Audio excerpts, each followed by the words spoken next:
¿Puede un emperador llevar a su imperio al borde de la gloria y la destrucción a la vez?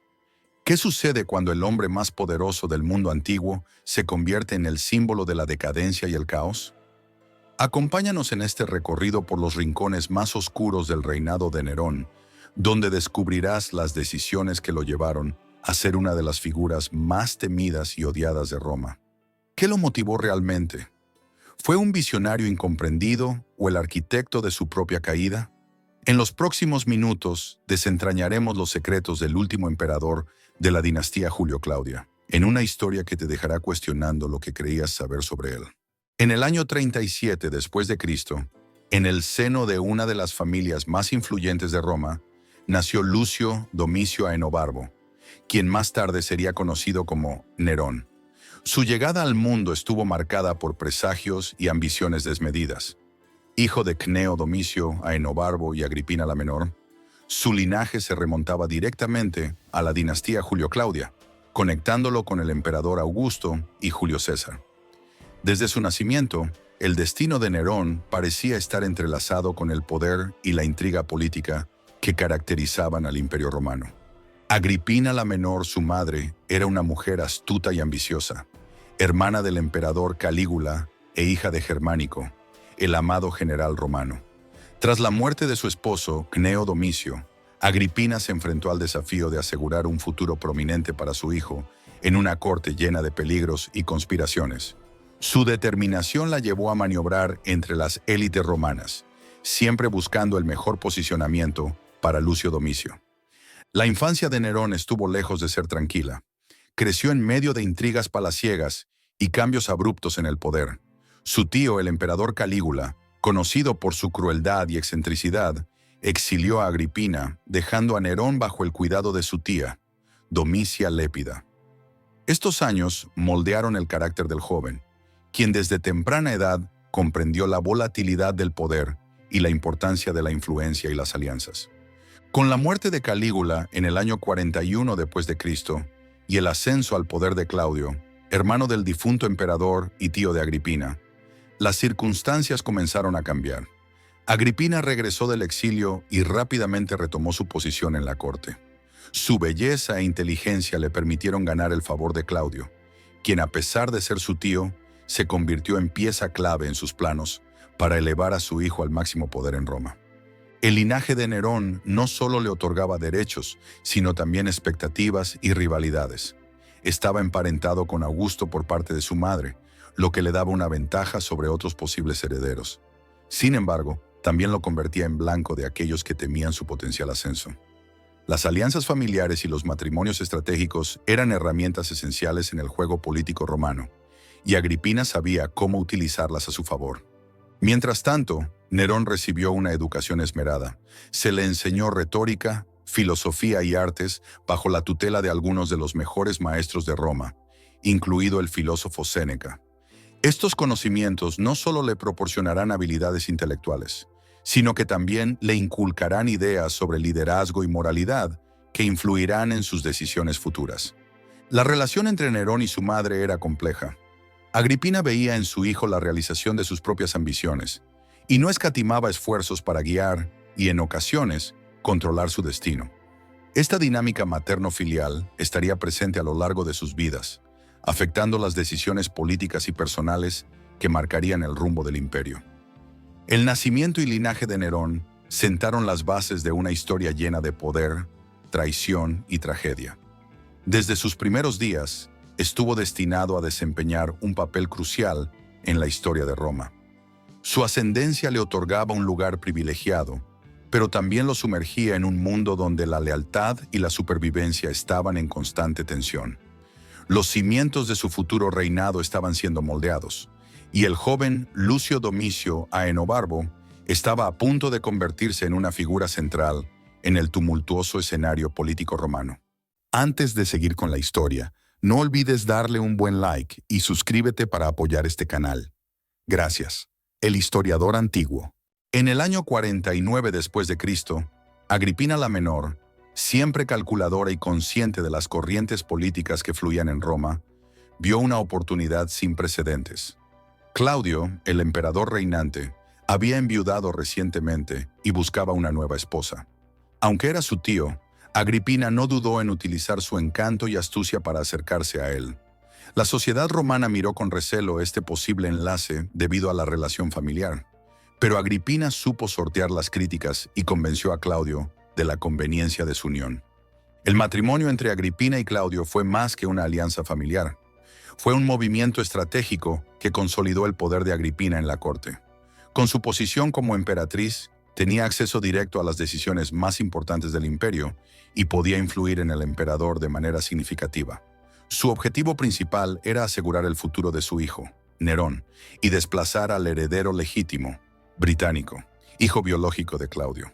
Agripina no perdió tiempo en maniobrar a favor de Nerón. Convenció a Claudio para que adoptara a su hijo, otorgándole el nombre de Nerón, Claudio César Druso Germánico. Este acto no solo elevó a Nerón al estatus de miembro de la dinastía Julio-Claudia, sino que también lo posicionó como un posible sucesor al trono, por encima de Británico, quien era aún muy joven y carecía del apoyo político necesario. La corte romana se convirtió en un campo de intrigas bajo la influencia de Agripina. Utilizando sobornos, amenazas y alianzas estratégicas, logró colocar a sus aliados en puestos clave dentro del gobierno y el ejército.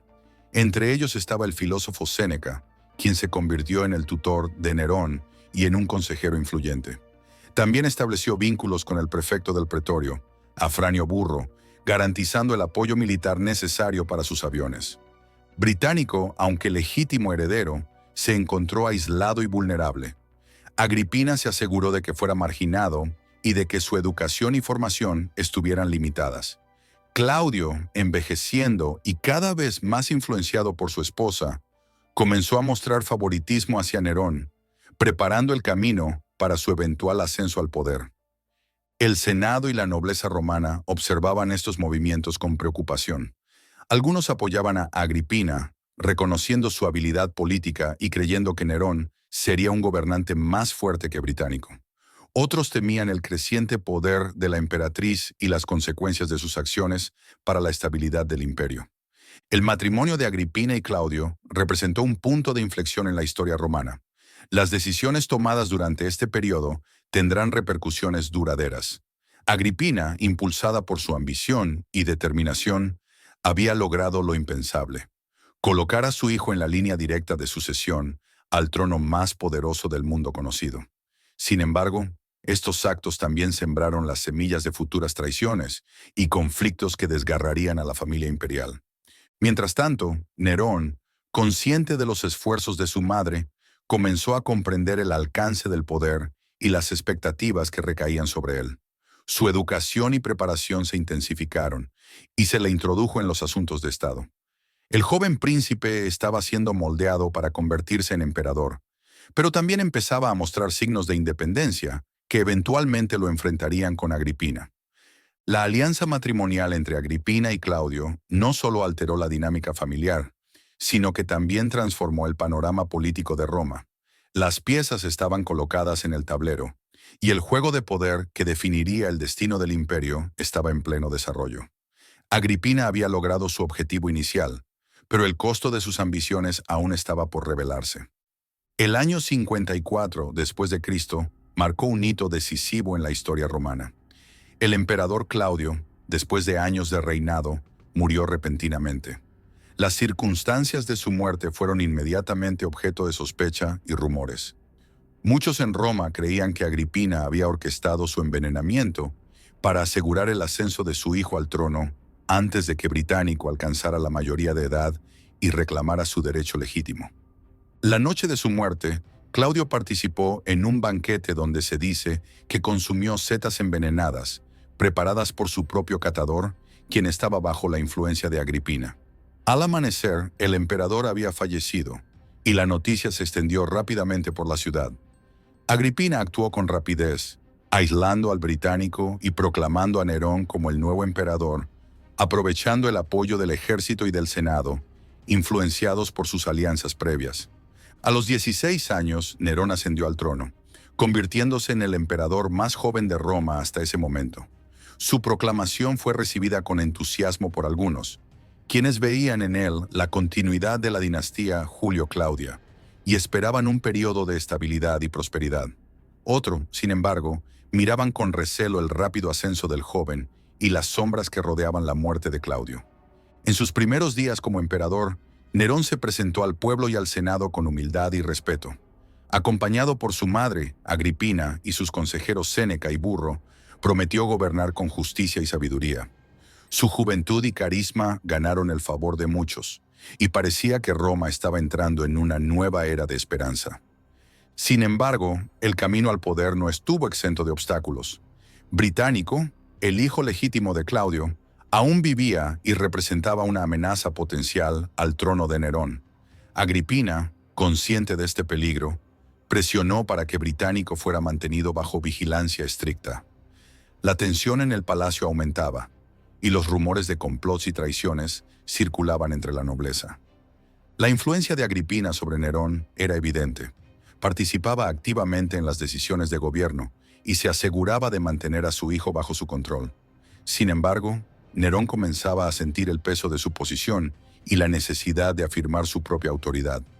La relación entre madre e hijo estaba destinada a cambiar, marcando el inicio de conflictos internos que afectarían al imperio. La muerte de Claudio y el ascenso de Nerón representaron no solo un cambio en el liderazgo, sino también una transformación en la dinámica del poder en Roma. Las acciones de Agripina habían logrado colocar a su hijo en el trono, pero también habían creado enemistades y desconfianza.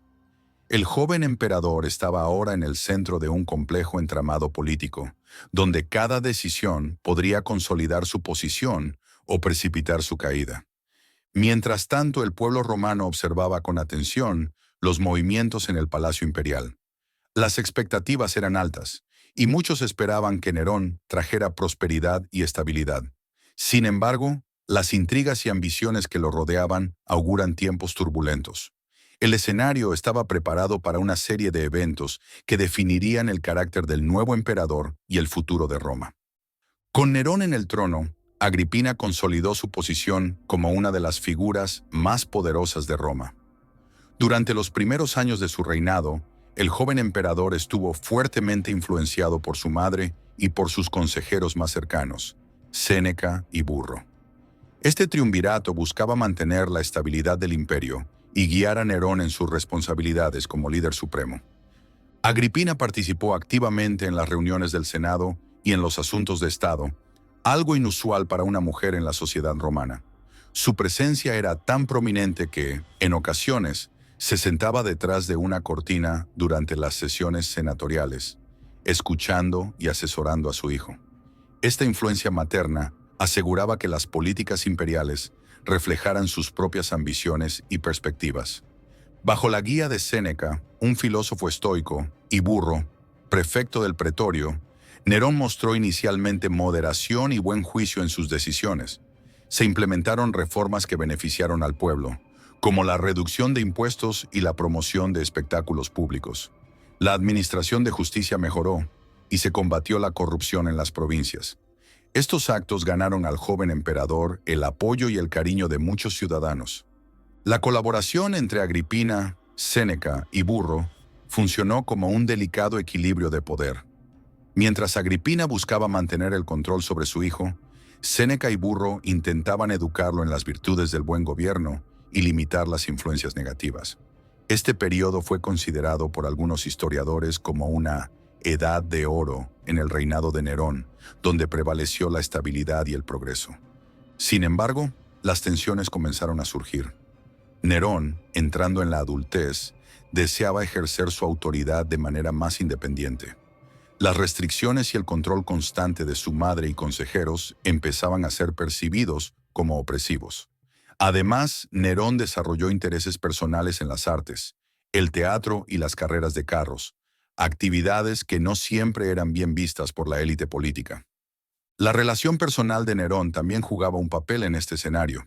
Casado con Octavia, hija de Claudio y hermanastra de Británico, el matrimonio fue más una alianza política que una unión de afecto. Nerón comenzó a buscar compañía y consejo fuera de su círculo familiar, lo que incrementó las fricciones con Agripina, quien veía amenazada su influencia. Mientras tanto, Británico seguía siendo una preocupación latente. Aunque mantenida al margen, su existencia representaba un riesgo para la legitimidad de Nerón.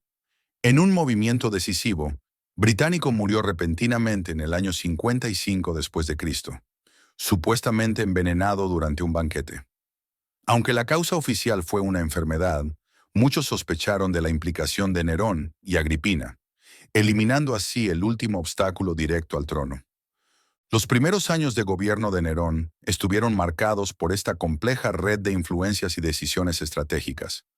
Aunque hubo logros significativos en términos de administración y políticas públicas, las semillas del conflicto interno estaban plantadas.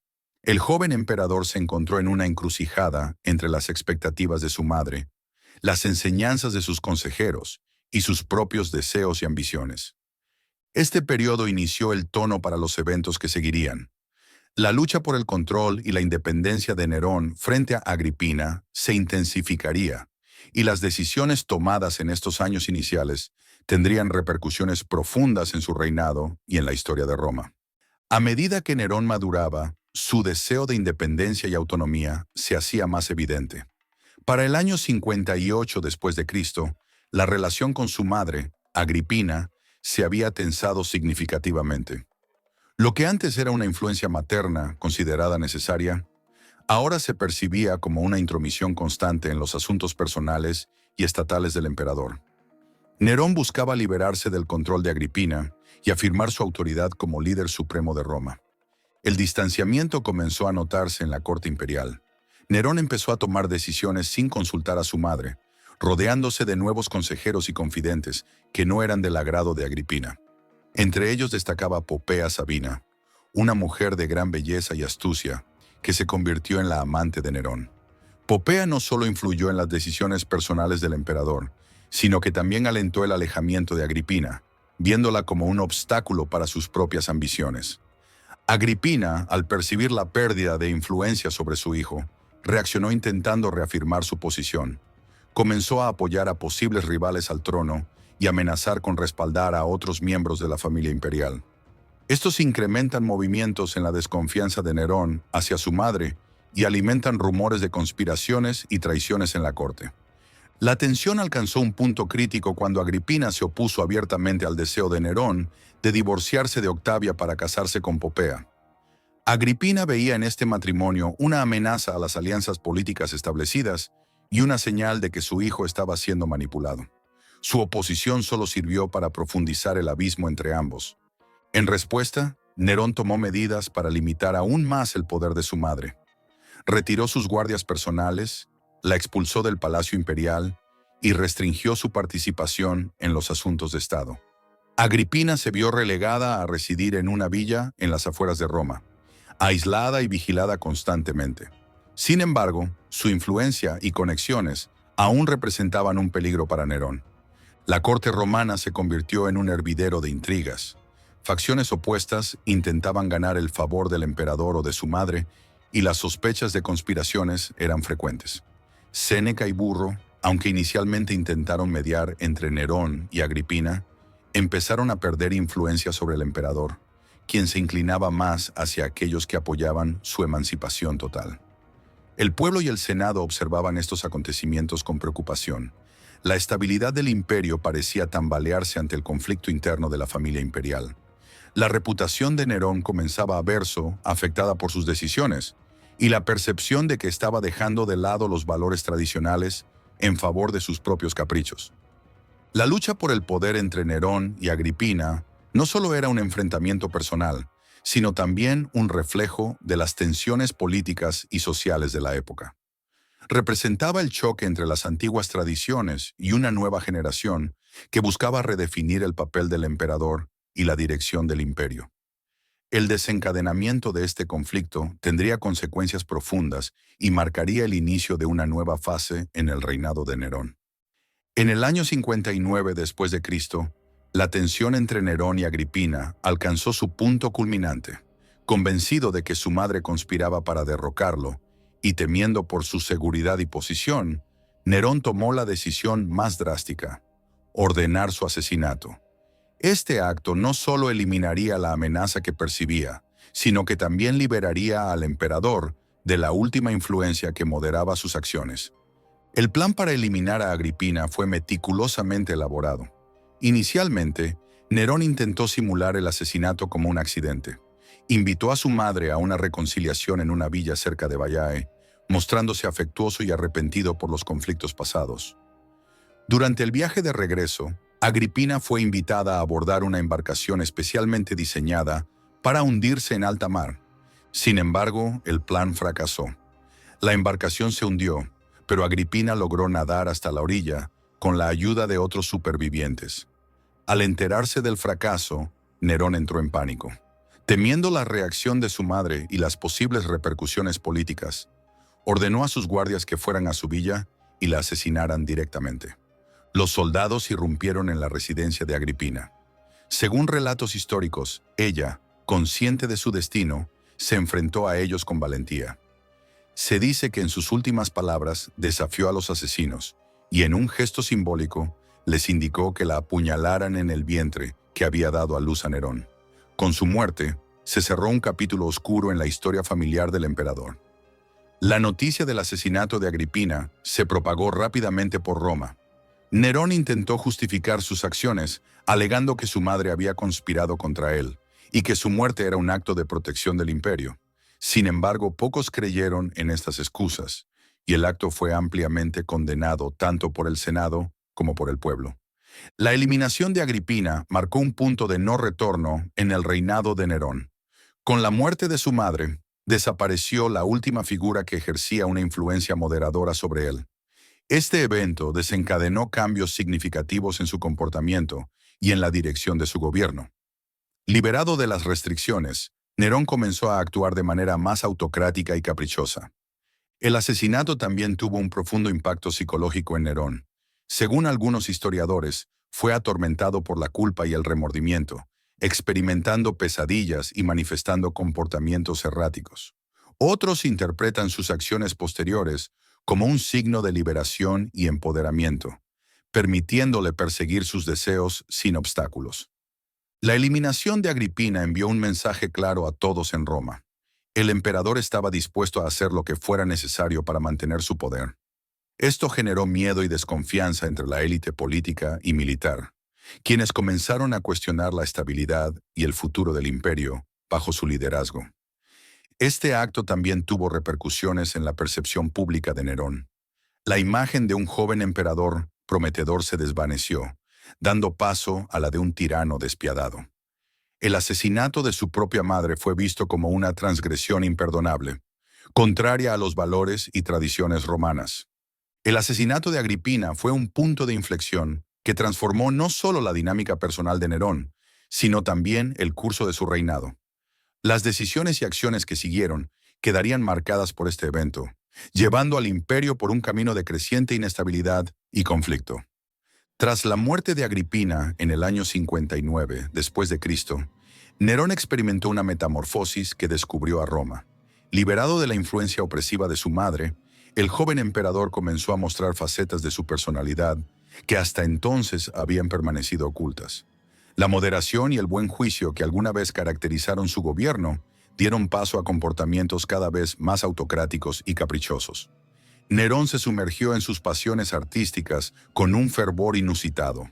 Fascinado por el teatro, no se conformó con ser un mecenas. Deseaba ser protagonista. Comenzó a presentarse en público como actor y músico, algo considerado indigno para un emperador romano. Las élites observaban con desconcierto cómo el líder del imperio se exponía en escenarios, interpretando papeles y tocando la lira, mientras el pueblo, dividido, aplaudía o murmuraba ante tal audacia. Las carreras de carros también capturaron su interés. Nerón no solo asistía como espectador, sino que participaba activamente en las competencias. Su obsesión por ganar lo llevó a manipular resultados y a gastar sumas exorbitantes en la preparación de sus equipos. Este comportamiento extravagante alimentaba las críticas de aquellos que veían en él a un emperador que descuidaba sus deberes en favor de entretenimientos frívolos. En el palacio, Nerón comenzó a rodearse de aduladores y cortesanos que alentaban sus excesos. Los consejos sabios de Séneca y Burro fueron reemplazados por las sugerencias de personas como Tigelino, un hombre sin escrúpulos que fomentaba las inclinaciones más oscuras del emperador. La moralidad y las tradiciones romanas eran desechadas en favor de una vida de lujo y desenfreno. Las decisiones de gobierno empezaron a reflejar esta transformación. Las políticas públicas fueron relegadas y la administración del imperio se resintió. Provincias enteras se quejaban de la falta de atención y de la corrupción que se extendía sin control. El Senado, antaño respetado, ahora era ignorado o humillado por un emperador que se consideraba por encima de las leyes y las instituciones. La extravagancia de Nerón no tenía límites. Organizó banquetes opulentos que duraban días, donde la comida y el vino fluían sin cesar. Se dice que construyeron canales y lagos artificiales para realizar batallas navales como espectáculos privados. Su búsqueda constante de nuevas formas de entretenimiento reflejaba un vacío interno que intentaba llenar con placeres efímeros. Mientras tanto, la economía del imperio comenzaba a sufrir. Los gastos desmedidos del emperador agotaban el tesoro romano. Para financiar sus proyectos y estilo de vida, aumentaron los impuestos y confiscó propiedades de aquellos que consideraban enemigos o simplemente porque deseaba sus riquezas. Esta opresión fiscal generó descontento entre la población y la nobleza. La transformación de Nerón también afectó su vida personal. Su relación con Popea Sabina, su amante y posteriormente esposa, influyó en muchas de sus decisiones. Popea, conocida por su ambición y astucia, alentaba algunos de los excesos del emperador y buscaba consolidar su propia posición en la corte. Juntos formaban una pareja poderosa pero temida, cuya influencia se extendía por todo el imperio. El cambio en Nerón fue más que una simple desviación de comportamiento. Representó el surgimiento de un tirano que priorizaba sus deseos personales sobre el bienestar del imperio. La confianza que alguna vez depositaron en él se desvaneció, y las voces de oposición comenzaron a murmurar en los rincones de Roma. El escenario estaba preparado para eventos que pondrían a prueba la resiliencia de la ciudad y la paciencia de sus habitantes. En la noche del 18 de julio del año 64 después de Cristo, Roma se enfrentó a una de las tragedias más devastadoras de su historia.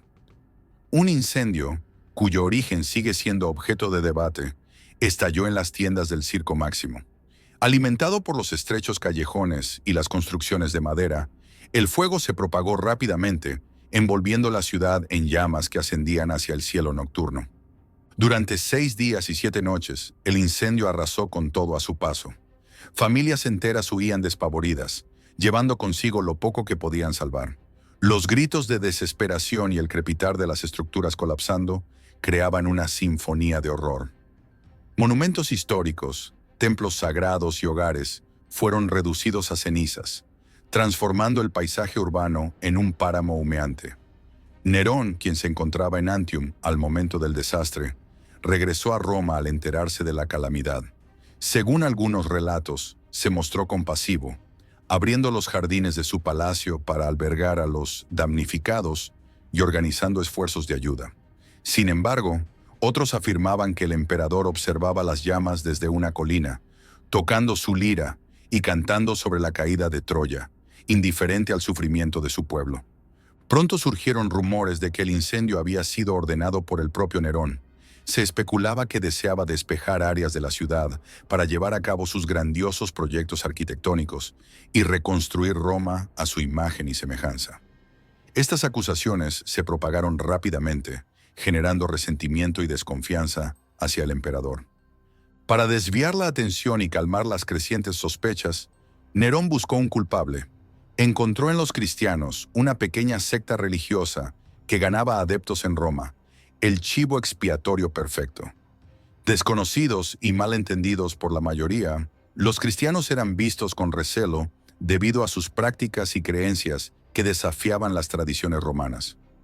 Nerón ordenó arrestar a numerosos cristianos, acusándolos de haber iniciado el incendio. Las detenciones fueron masivas y las confesiones obtenidas bajo tortura. Se organizaron juicios públicos, donde los acusados eran condenados sin pruebas contundentes. El pueblo, confundido y desesperado por encontrar una explicación, aceptó estas acusaciones en medio del caos. Las ejecuciones fueron crueles y ejemplares. Algunos cristianos fueron cubiertos con pieles de animales y arrojados a los perros, otros crucificados y muchos quemados vivos al caer la noche, iluminando los jardines de Nerón en macabros espectáculos. Estas acciones, lejos de apaciguar el descontento, generaron indignación en ciertos sectores de la sociedad, que vieron en estas una crueldad, medidas injustificadas. El gran incendio no solo destruyó gran parte de Roma esencialmente, sino que también fracturó la relación entre el emperador y sus súbditos.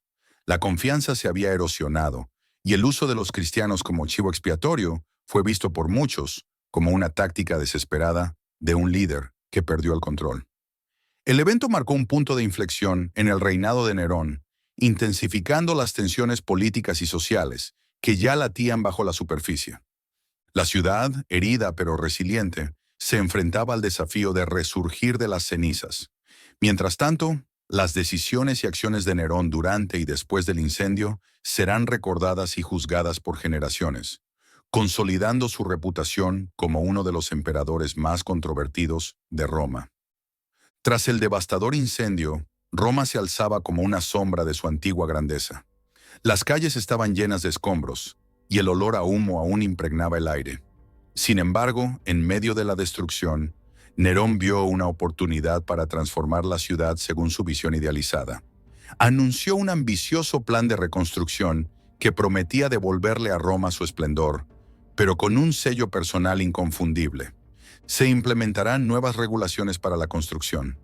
Las calles serían más anchas, los edificios de menor altura, y se utilizarían materiales más resistentes al fuego, como la piedra y el ladrillo.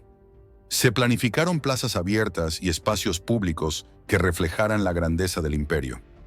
A primera vista, estas medidas parecían beneficiar al pueblo, proporcionando una ciudad más segura y organizada. Sin embargo, detrás de estas reformas urbanísticas, Nerón tenía otros planos. En el corazón de la ciudad, en un terreno que abarcaba gran parte de lo que antes eran barrios residenciales, decidió construir la Domus Aurea, o Casa Dorada. Este palacio sería una demostración sin precedentes de lujo y extravagancia, destinada a satisfacer los gustos más opulentos del emperador. La Domus Aurea se convirtió en un proyecto faraónico.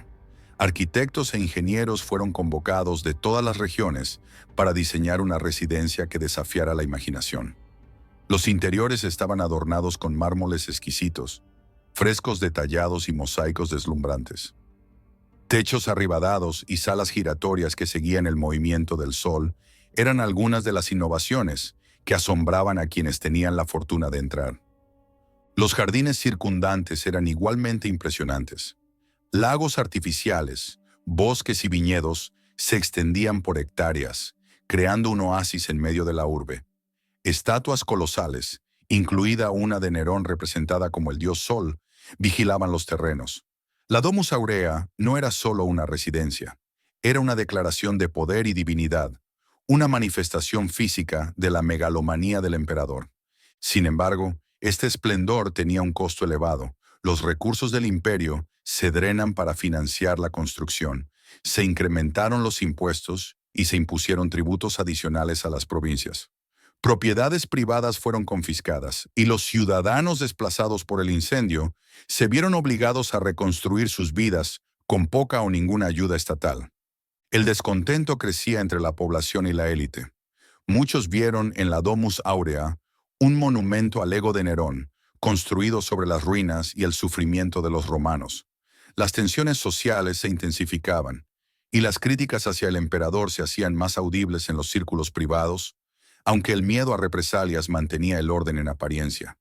A pesar de las adversidades, la reconstrucción de Roma avanzaba.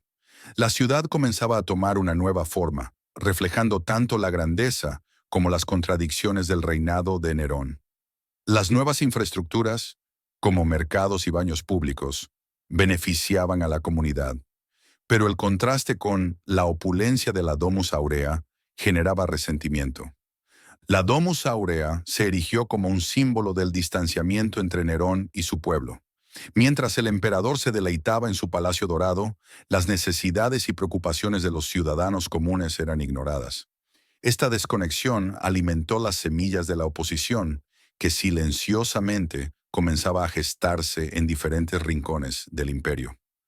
La ambiciosa reconstrucción de Roma y la creación de la Domus Aurea reflejaron el apogeo del poder y la extravagancia de Nerón.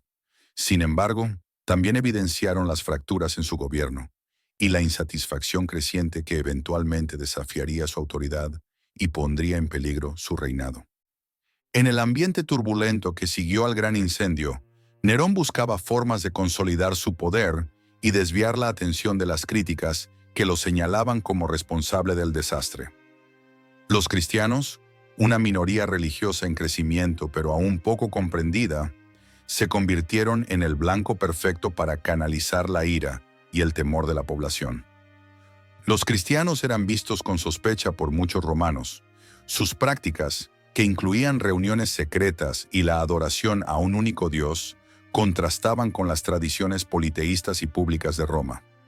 Rumores infundados sobre rituales oscuros y comportamientos antisociales se extendían, alimentando el rechazo y la desconfianza hacia esta comunidad.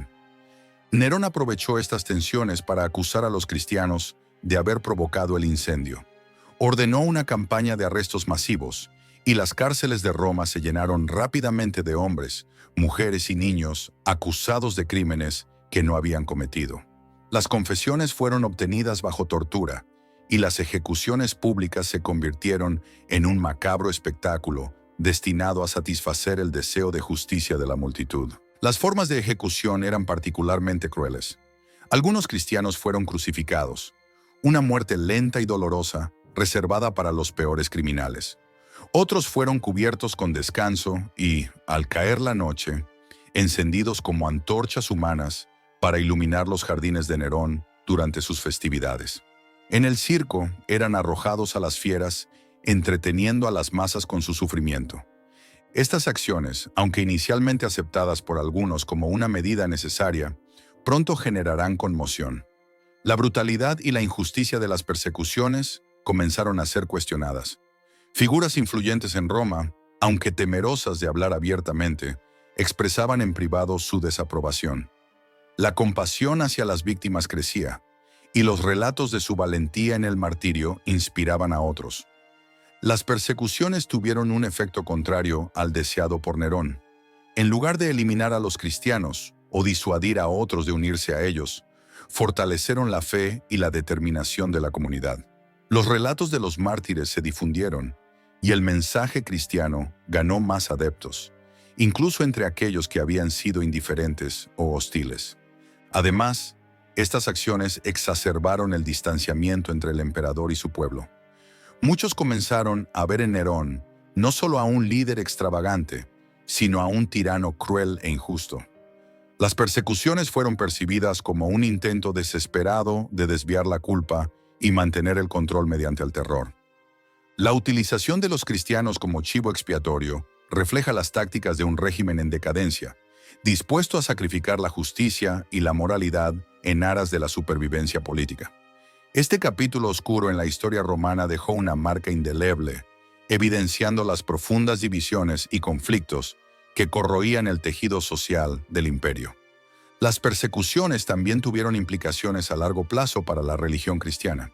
El sacrificio de los mártires y la injusticia sufrida se convirtió en pilares de la fe, fortaleciendo la identidad y la cohesión de la comunidad. En años posteriores, estos eventos serán recordados y venerados, contribuyendo al crecimiento y expansión del cristianismo en el imperio y más allá. En medio de las turbulencias políticas y sociales, la vida personal de Nerón continuaba reflejando su carácter impredecible y apasionado. Después de años de matrimonio con Octavia, a quien había repudiado y posteriormente ordenado ejecutar bajo acusación de adulterio, Nerón unió su destino con Popea Sabina, una mujer de gran belleza y ambición. Popea Sabina había sido esposa de Marco Salvio Otón, uno de los amigos cercanos de Nerón, antes de atraer la atención del emperador. Su encanto y astucia la convirtió en una figura influyente en la corte. Popea no solo compartía las pasiones artísticas de Nerón, sino que también entendía cómo manejar sus emociones y deseos, consolidando su posición como confidente y consejera. El matrimonio con Popea fortaleció la determinación de Nerón de liberarse de cualquier influencia que limitara su autoridad. Juntos, formaban una pareja poderosa, pero también temida. Popea aprovechó su influencia para promover sus propias ambiciones, a menudo a expensas de otros. Su relación estaba marcada por el lujo, la extravagancia y, según algunos relatos, episodios de intensa pasión y violencia. En el año 65 después de Cristo, Popea estaba embarazada, esperando dar a luz al heredero que aseguraría la continuidad de la dinastía de Nerón. Sin embargo, la tragedia golpeó cuando murió repentinamente. Las circunstancias de su muerte son objeto de debate entre los historiadores. Algunas fuentes sugieren que falleció debido a complicaciones en el embarazo, mientras que otras afirman que Nerón, en un arrebato de ira, la golpe mortal. La muerte de Popea afectó profundamente a Nerón. Perdió no solo a su esposa, sino también al hijo que esperaba. Este doble golpe exacerbó su comportamiento errático y autodestructivo. Sumido en el dolor y la culpa, buscó consuelo en excesos aún mayores, rodeándose de aduladores que solo alimentaban su deterioro mental y emocional. En un intento desesperado por llenar el vacío dejado por Popea, Nerón se embarcó en relaciones inestables y decisiones cuestionables. Adoptó a Esporo, un joven que, tras ser castrado, fue vestido y tratado como si fuera Popea, acompañando al emperador en actos públicos y privados. Este comportamiento escandalizó a Roma y profundizó las dudas sobre la cordura del emperador. La tragedia familiar también tuvo repercusiones políticas. La falta de un heredero legítimo debilitaba la posición de Nerón y aumentaba las intrigas en la corte. Facciones opuestas veían en esta vulnerabilidad una oportunidad para promover sus propios candidatos al trono, intensificando las conspiraciones y la desconfianza generalizada. El pueblo, que alguna vez había visto en Popea una figura cercana al emperador, ahora observaba con preocupación cómo Nerón se alejaba cada vez más de la realidad. Sus acciones impredecibles y su aparente indiferencia hacia las normas sociales y morales erosionaban aún más su legitimidad y autoridad. La muerte de Popea Sabina marcó otro punto de inflexión en el reinado de Nerón. Sin las influencias moderadoras que alguna vez tuvo, y consumido por sus propias obsesiones y demonios internos, el emperador se adentraba en una espiral descendente que amenazaba con arrastrar al imperio consigo. Los acontecimientos que seguirían serían testimonio de un liderazgo en crisis y de un imperio al borde del caos. El año 65 después de Cristo estuvo marcado por una creciente insatisfacción entre las élites romanas. Las extravagancias de Nerón, sus políticas opresivas y su desprecio por las instituciones tradicionales habían generado un ambiente propicio para la conspiración.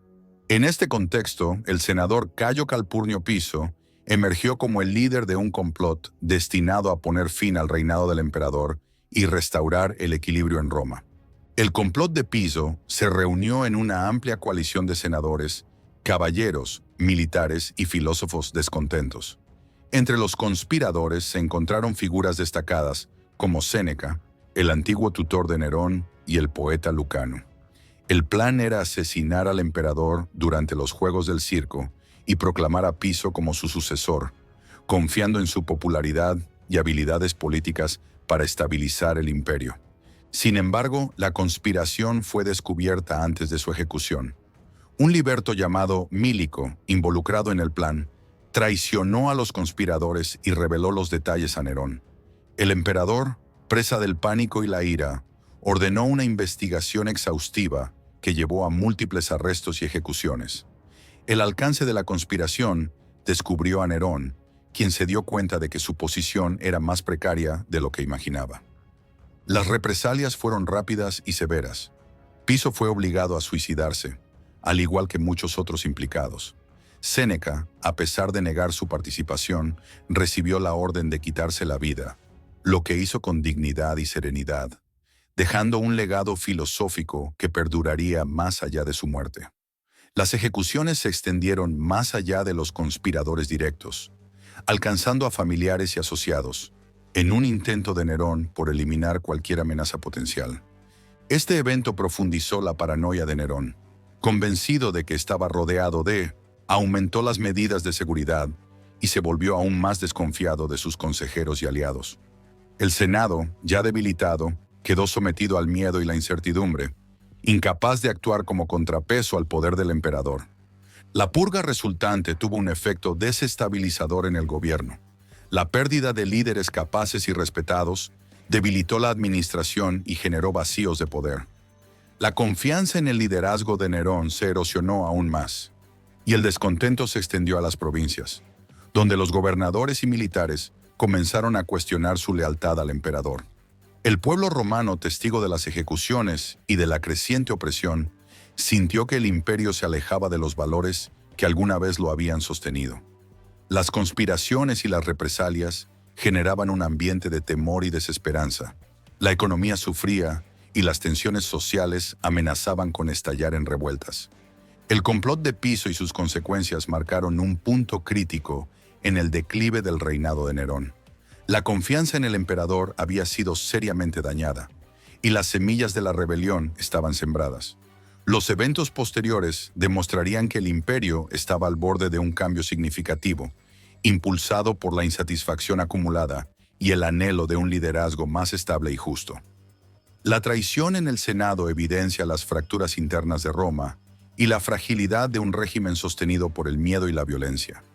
Nerón, aislado y cada vez más desconectado de la realidad, se enfrentaba a un futuro incierto, mientras las fuerzas que eventualmente provocarían su caída se alineaban silenciosamente en su contra.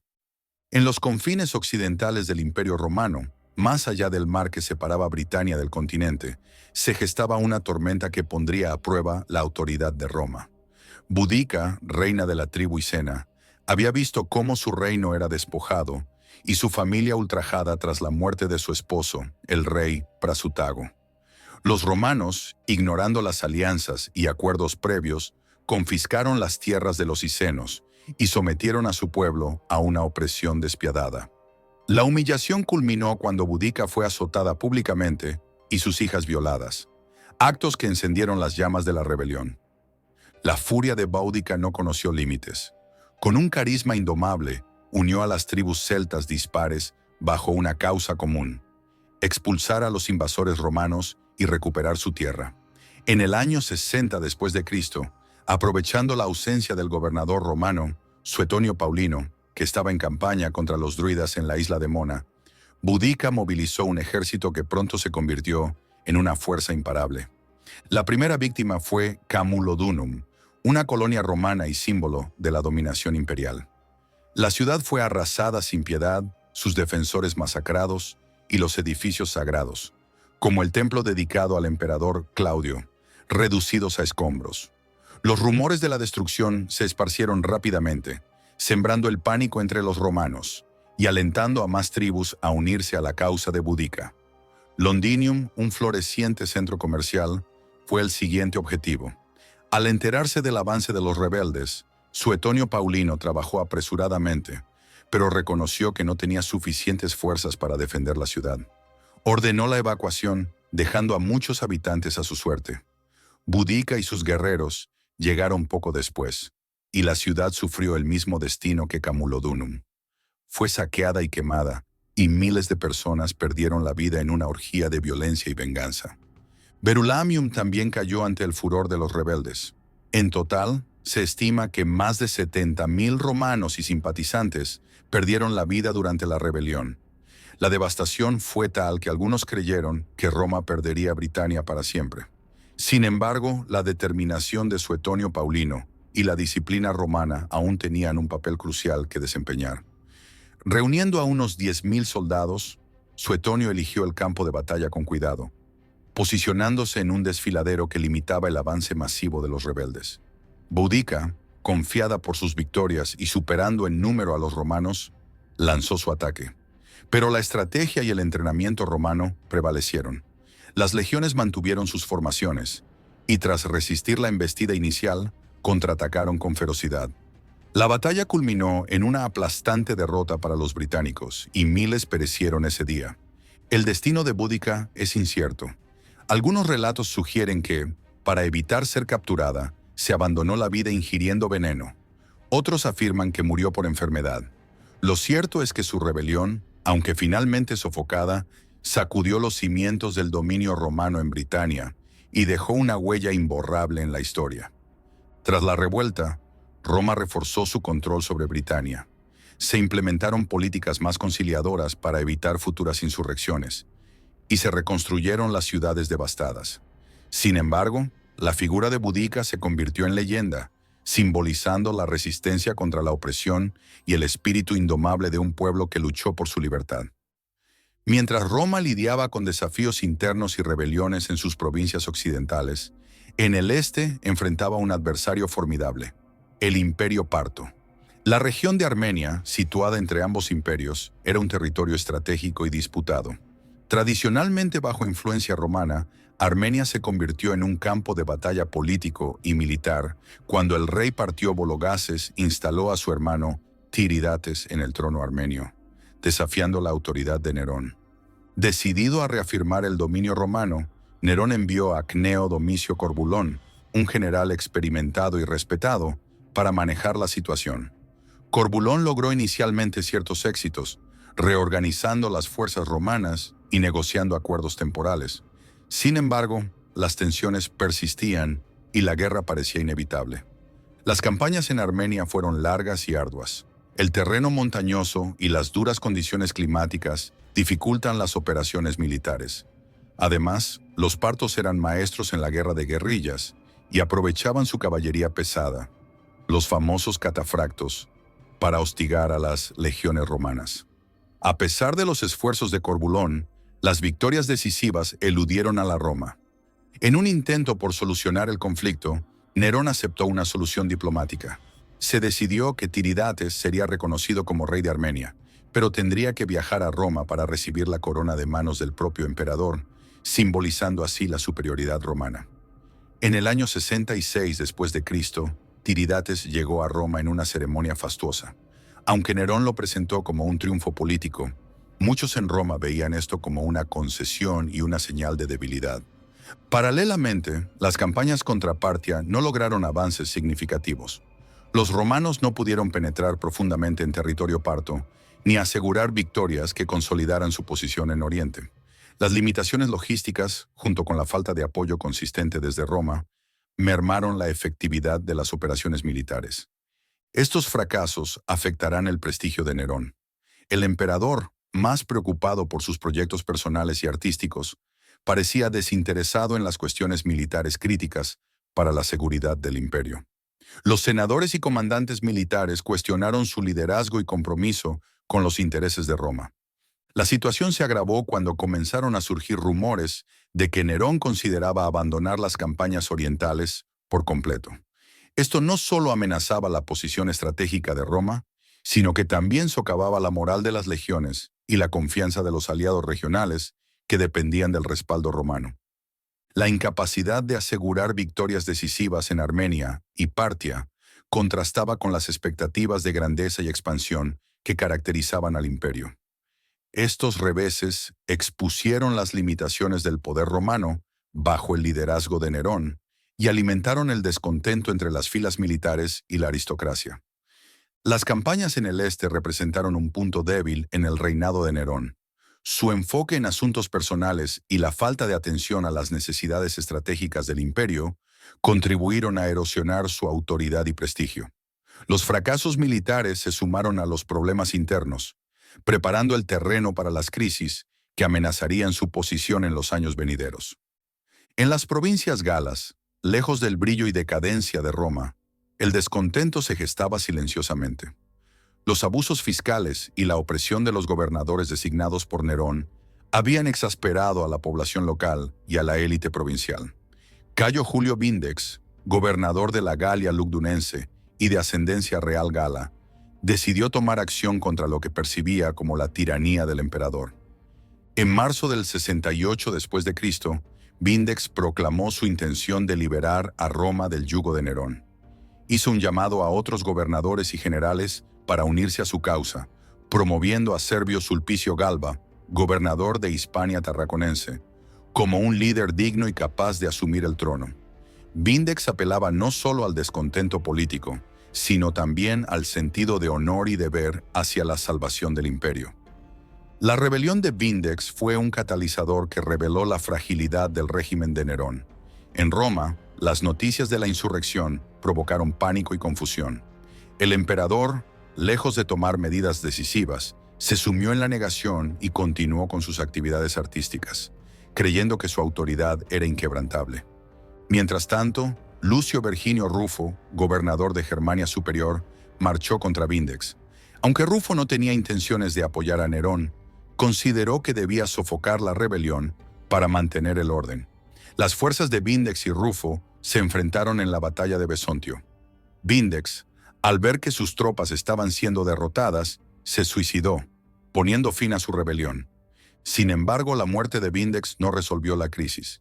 Galba, al enterarse del desenlace, decidió continuar con la insurrección. Declaró abiertamente su rebelión contra Nerón y recibió el apoyo de importantes figuras y militares. En Roma, el Senado, cansado de las excentricidades y abusos del emperador, comenzó a inclinarse hacia Galba. El colapso del apoyo militar fue decisivo. Las legiones, fundamentales para sostener el poder imperial, retiraron su lealtad a Nerón. Incluso la Guardia Pretoriana, encargada de proteger al emperador, fue seducida por promesas de recompensas y se volvió en su contra. Sin ejército ni aliados confiables, Nerón se encontró aislado. Ante esta situación desesperada, Nerón intentó huir a Egipto, donde pensaba reorganizar sus fuerzas. Sin embargo, sus aviones fueron frustrados cuando se dio cuenta de que no tenía los medios ni el apoyo para llevarlos a cabo. Abandonado por sus colaboradores más cercanos, se vio obligado a esconderse en una villa en las afueras de Roma. El Senado declaró a Nerón enemigo público y reconoció a Galba como el nuevo emperador. Esta declaración vendió el destino de Nerón. La caída de su régimen fue rápida e implacable, reflejando la acumulación de años de descontento y la erosión de su autoridad. La rebelión de Vindex, aunque inicialmente fallida, desencadenó una cadena de eventos que culminaron con el fin de la dinastía Julio-Claudia. La incapacidad de Nerón para manejar la crisis y mantener el apoyo de las fuerzas clave del imperio demostró las consecuencias de su negligencia y exceso. Roma se preparaba para una nueva era, pero no sin antes enfrentar más caos y conflicto. En los oscuros y silenciosos pasillos de una villa en las afueras de Roma, Nerón, el hombre que una vez había sido el gobernante más poderoso del mundo conocido, se encontraba solo y aterrorizado. El eco de los pasos de los soldados que se acercaban resonaba en su mente como un presagio inevitable. Abandonado por el Senado, traicionado por la Guardia Pretoriana y rechazado por el pueblo, su mundo se había derrumbado en cuestión de días. Desesperado, Nerón buscó refugio en la casa de su liberto fiel, Faón. Allí, acompañado por unos pocos sirvientes leales, el emperador se batía entre la esperanza y la desesperación. Los rumores de que el Senado planeaba someterlo a una ejecución pública aumentaban su angustia. La humillación de ser exhibido y castigado como un criminal común era inimaginable para alguien de su posición. Consciente de que no le quedaban opciones, Nerón decidió tomar el control de su destino. Sin embargo, incluso en ese momento crítico, le faltaba el valor para actuar. Suplicó a sus acompañantes que le mostraran cómo realizar el acto final, pero ninguno se atrevió. Finalmente, con la ayuda de su secretario Epafrodito, Nerón se clavó una daga en la garganta. Sus últimas palabras, según se relata, fueron: «¿Qué artista muere en mí?». Una declaración que reflejaba su obsesión por las artes y su percepción de sí mismo más como un creador que como un gobernante. Con su muerte, el 9 de junio del año 68 después de Cristo, se extinguió la dinastía Julio-Claudia, que había gobernado Roma desde el ascenso de Augusto. La noticia de su muerte se extendió rápidamente por la ciudad. Para algunos fue motivo de alivio, para otros de incertidumbre y temor sobre lo que el futuro depararía. Galba, quien había sido proclamado emperador por sus tropas y reconocido por el Senado, se preparaba para asumir el poder. Sin embargo, su gobierno enfrentaría desafíos desde el principio. El cuerpo de Nerón fue enterrado discretamente en la tumba familiar de los Domicios, sin los honores que habrían correspondido a un emperador. Su memoria fue condenada oficialmente por el Senado a través de la Damnatio Memoriae, borrando su nombre de monumentos y registros públicos. Sin embargo, su legado perduraría de manera más compleja en la conciencia romana. La muerte de Nerón marcó el final de una era y el comienzo de un período de inestabilidad conocido como el Año de los Cuatro Emperadores. Las luchas por el poder que siguieron reflejaron las profundas fracturas y tensiones que habían surgido durante su reinado. El imperio, sin una sucesión clara y con múltiples aspirantes al trono, se enfrentaba a una encrucijada peligrosa. El suicidio de Nerón fue más que el fin de un individuo. Simbolizó el colapso de un sistema que se había vuelto insostenible. Sus excesos, errores y falta de visión habían debilitado las estructuras políticas y sociales de Roma. Ahora, el imperio debía encontrar un nuevo camino para restaurar la estabilidad y la confianza en el liderazgo. La desaparición de Nerón dejó a Roma sumida en un vacío de poder sin precedentes. El año 69 después de Cristo pasaría a la historia como el año de los cuatro emperadores, un período de guerra civil y caos en el que cuatro hombres diferentes reclamarían el título imperial en rápida sucesión: Galba, Otón, Vitelio y Vespasiano. Galba, el primero en asumir el trono tras la muerte de Nerón, entró en Roma con la promesa de restaurar el orden y la disciplina. Sin embargo, su rigidez y falta de carisma pronto le granjearon enemigos. Su decisión de no pagar las donaciones prometidas a la Guardia Pretoriana fue particularmente desastrosa, ya que alienó a la fuerza encargada de proteger al emperador. Otón, antiguo aliado y luego rival de Galba, capitalizó este descontento. Con el apoyo de la Guardia Pretoriana, conspiró para derrocar a Galba. En enero del año 69 después de Cristo, Galba fue asesinado en las calles de Roma y Otón fue proclamado emperador. Sin embargo, su gobierno sería efímero, enfrentando inmediatamente desafíos desde las provincias. En Germania, las legiones habían proclamado emperador a Vitelio, un comandante militar popular entre sus tropas. Vitelio marchó hacia Italia, y las fuerzas de ambos pretendientes se encontraron en la batalla de Bedriacum. Las tropas de Otón fueron derrotadas y, en un acto de desesperación y honor, Otón se suicidó, habiendo gobernado apenas 3 meses. Vitelio entró en Roma como victorioso, pero su reinado estuvo marcado por la indulgencia y el desenfreno. Mientras él se entregaba a banquetes y celebraciones, las provincias orientales se alzaban bajo un nuevo líder. Vespasiano, un general respetado que había estado liderando las campañas en Judea. Las legiones en Egipto, Judea y Siria lo proclamaron emperador, y con el apoyo del gobernador de Siria, Cayo Licinio Muciano, Vespasiano se preparó para marchar sobre Roma. El segundo conflicto en Bedriacum vendió el destino de Vitelio. Sus fuerzas fueron derrotadas por las legiones leales a Vespasiano. En Roma, el caos reinaba. Vitelio intentó abdicar en un último intento por salvar su vida, pero fue capturado y brutalmente asesinado por las tropas enemigas. Su cuerpo fue arrojado al Tíber y Vespasiano fue finalmente reconocido como emperador. El año de los cuatro emperadores expuso las debilidades en el sistema de sucesión imperial y la dependencia de Roma en el apoyo militar para determinar su liderazgo. Las luchas internas causaron estragos en la economía y la estabilidad social. Las ciudades fueron saqueadas y las lealtades cambiaban rápidamente, sembrando desconfianza y miedo entre la población. Sin embargo, la llegada de Vespasiano marcó el comienzo de la restauración. Como fundador de la dinastía Flavia, trabajó para reconstruir el imperio, fortalecer las fronteras y reformar las finanzas estatales.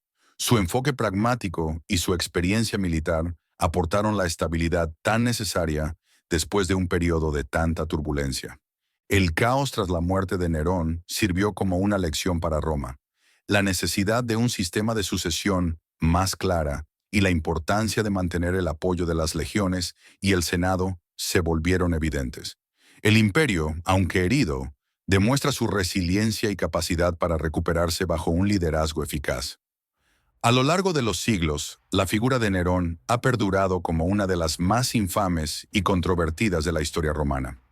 Los historiadores antiguos, como Tácito, Suetonio y Dion Casio, lo retrataron como un tirano cruel, extravagante y depravado. Sus escritos cargados de anécdotas y juicios morales han moldeado la percepción popular del emperador. Después de su muerte, surgieron rumores y leyendas sobre Nerón.